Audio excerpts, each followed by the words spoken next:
You ask Tiger to solve.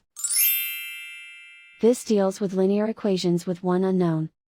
The final result is x equals 6. Let's solve it step by step.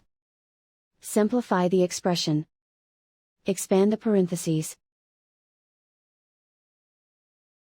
Multiply the coefficients.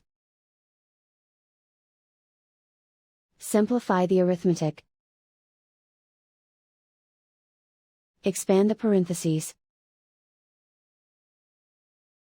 Simplify the arithmetic. Swap sides.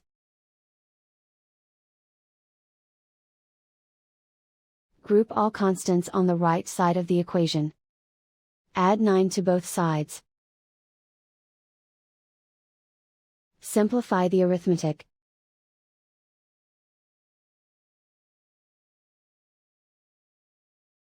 Isolate the x. Divide both sides by 14. Simplify the fraction.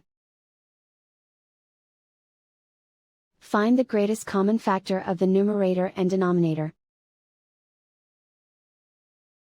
Factor out and cancel the greatest common factor.